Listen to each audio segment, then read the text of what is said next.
Hai warga tiga, di video kali ini kita mau ngebahas tentang kondisi Sungai Cikapundung.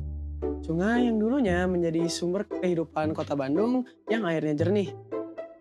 Nah, tahukah kalian kalau sungai yang dulunya sumber air jernih ini sekarang menjadi jalur limbah kota? Tapi sebelum kita membahas lebih jauh ke isu pencemaran dan juga solusi di Sungai Cikapundung, ada baiknya kita lebih dahulu memahami dasar dari konsep hidrosfer. Karena tanpa memahami konsep dasarnya, bagaimana kita tahu penyebab dari perubahan kondisi di sungai ini. Jadi, apa itu konsep hidrosfer? Oke, kita mulai dari pengertiannya dulu deh. Hidrosfer itu merupakan lapisan air yang menyelimuti bumi. Mau dalam bentuk apapun itu. Baik itu dalam bentuk cairan, padat, maupun gas yang contohnya seperti uap air. Unsur-unsur dari hidrosfer ini ada 5. Yang pertama, ada laut dan samudra. Yang kedua ada sungai dan danau. Yang ketiga ada air tanah. Yang keempat ada glasier dan es. Dan yang terakhir ada uap air di atmosfer. Selanjutnya kita bahas siklusnya. Tahapan atau siklus hidrologi itu dimulai dari evaporasi, yaitu penguapan air dikarenakan oleh matahari. Lalu setelah itu uap air itu berubah menjadi awan yang dimana itu dinamakan proses kondensasi. Lalu setelah itu ada proses adveksi yang dimana awan bergerak dikarenakan angin.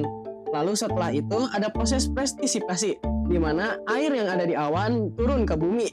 Lalu ada 2 cara, yaitu yang pertama ada infiltrasi, yaitu air masuk ke dalam tanah dan mengisi air tanah.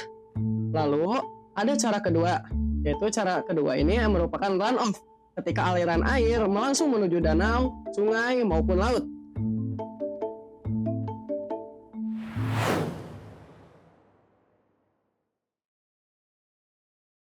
Sungai dari daerah aliran Sungai Citarum ini sangat penting sebenarnya buat kota Bandung karena bisa dipakai buat air minum, air irigasi, sampai mungkin perikanan. Tapi karena aliran sungai ini ngelewatin pusat kota Bandung yang begitu padat, jadi sungai ini sangat berpotensi untuk tercemar. Coba deh lihat grafik ini. Secara alami curah hujan tinggi di awal tahun bikin sungai gampang meluap. Sebaliknya pas kemarau debitnya menurun. Ya bagusnya sih nggak sampai surut sampai kering ya. Jadi secara simpelnya itu kalau hujan bisa banjir, kalau kemarau debitnya menurun. Masalahnya kalau faktor manusia ikut campur, dampaknya malah makin parah.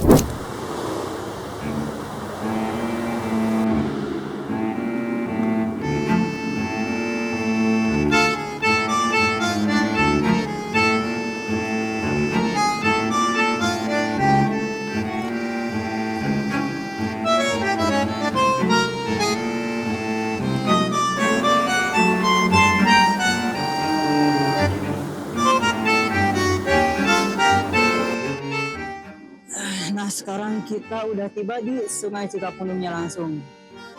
Memang di sini tidak kelihatan banyak sampah sih, tapi ada tapi tidak kelihatan di sini. Tapi apakah airnya bersih? Tentu saja tidak. Karena coba lihat di sini, airnya coklat, keruh dan tercemar.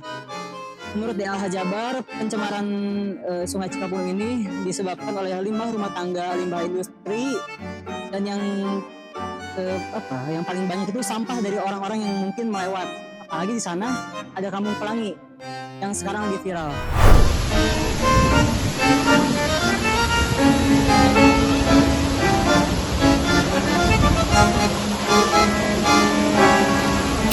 Nah, sekarang udah lihat kan kondisi air di Sungai Cikapundung kayak gimana? Coba deh bandingin sama kondisi air yang ada di Curug Pelangi.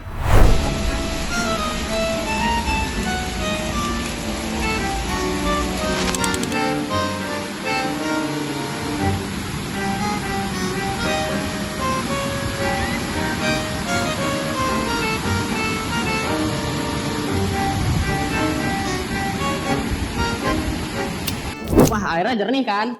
Nah, harusnya air di Sungai Cikapundung juga kayak gitu. Tapi sayangnya enggak, padahal itu potensial banget tahu buat lingkungan maupun buat ekonomi. Nah, buat mewujudkan itu, kita bisa mulai dari hal simpel loh. Seperti kita buang sampah pada tempatnya dan kita pilah-pilah sampahnya. Bahkan kita juga harus meminimalisir sampahnya.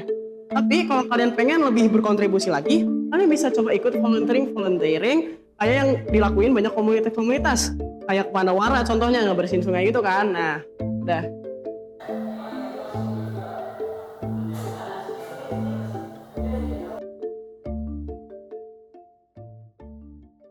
Nah, segitu aja video dari kita. Semoga video ini bisa jadi refleksi buat kita semua. Saya Rafka Rakila Putra Anugrah. Dan saya Cestara Bani, kami pamit undur diri. Sampai jumpa.